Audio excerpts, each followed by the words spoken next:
So today we're talking about the absolute filthy, unadulterated, no-holds-barred truth about high school in Australia. In a Catholic high school, we should add, because I do think that there's quite a difference. But I have two 12-year-olds here who started high school this year. Hello.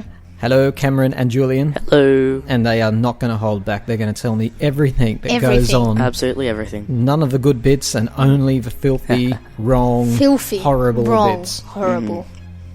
A lot of people think that, Catholic schools, all the kids there are all good and everything. No. That's what they think. That's what they think. But it is not true. And we're going to give you an insight on the real things that go on in a Catholic school like this. I can bet you now, I've never been to a public school, but I can bet you now that they are almost the same. So let's start off at the beginning. You get on a school bus. Yes. Which takes you all there. Is the school bus as terrible as it was in my day? God. Terrible. There's so many kids screaming, and at one point, sometimes you get stuck in front of someone, or a couple of people that are really annoying. They pull your hair, or they and a lot of people, Julian, not even just on the bus, touch your iPad screen while you're doing it. It's so annoying. I know. And this is a whole new generation. Back in my day, on the school bus, there were no iPads. Some people had a Walkman, I suppose, is the equivalent of it, but most people just had nothing. Now, a lot of kids, I've noticed when I look through the window of your school buses, are sitting there on an iPad or an iPod or a phone, they are. something like that. I would have thought that made the bus easier to be on. Yes, I would have thought that too. Less human interaction. Yeah. There's always someone that doesn't have their iPad or doesn't want to use it. They just want to make it harder for other people to use theirs. A nuisance. A general really nuisance. Annoying. Okay, we're at school now. Take me through a school day. We walk through the school gates, and there's all sorts of people running around. Someone bumps into you. You drop your book, you pick it up, and you keep walking. And then you're talking with someone, and then people go up to them and talk to them.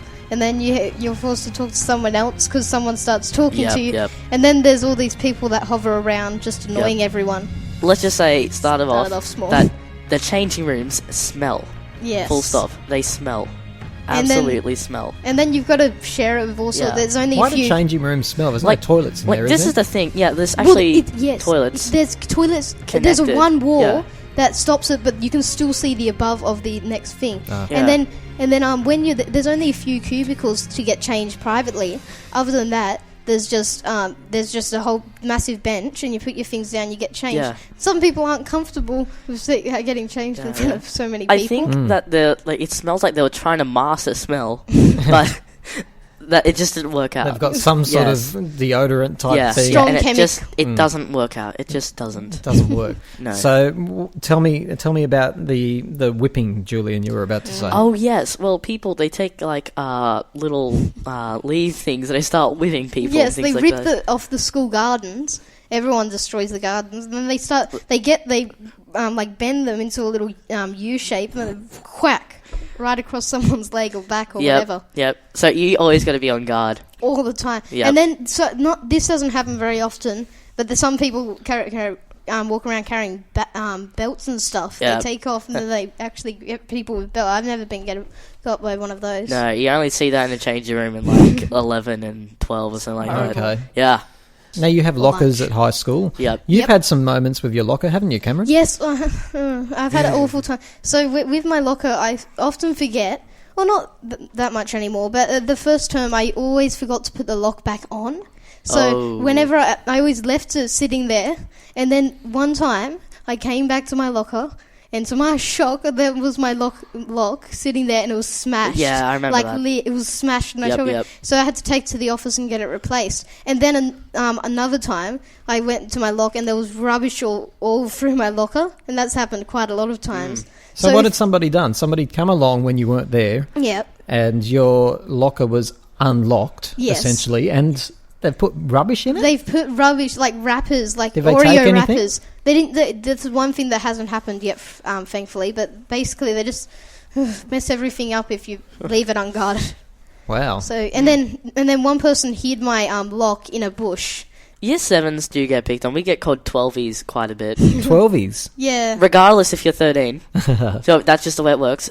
Regardless. And do they say it as a joke or with quite a malicious tone? A bit of both, actually. A bit of both, yeah. Yeah. But I feel a bit ripped off because they have a senior area.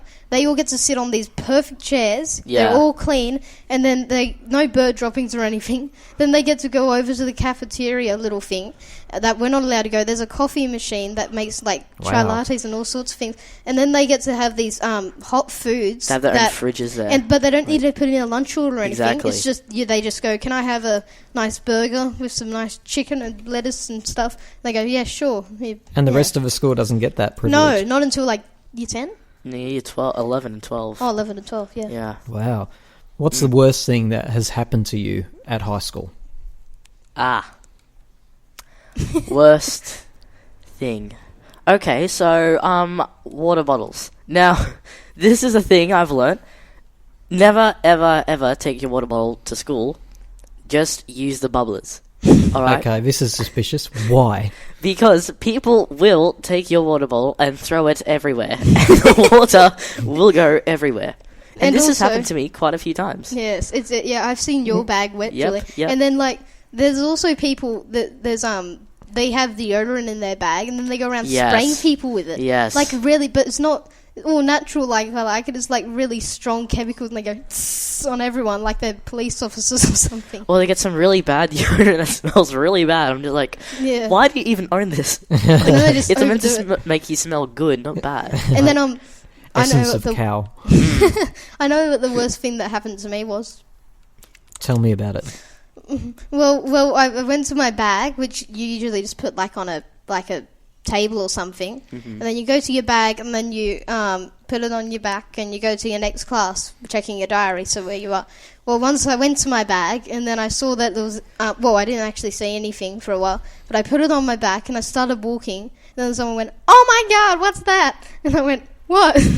And then I took my bag off, and I looked at my shoulder, my white shirt. There was a white shirt on my shoulder, because that's the thing, and then there was orange all over it, and I could smell ice cream, and then I realised someone had put ice cream all over my bag strap, strategically placed so it would be very bad. On purpose? Probably. And then I looked at my arm in horror, and everyone's like, "What is that?" And then everyone was going, making rumours of what it was, and I was walking around and everyone could smell this ice cream on my white shirt. And basically in the bus it got worse because it was really hot in there. I remember that, and it was so hot. It was such a hot day. Yeah, and then perfect day for it to happen. And then in the bus, everyone was like, "Hey, what's that, Cameron?"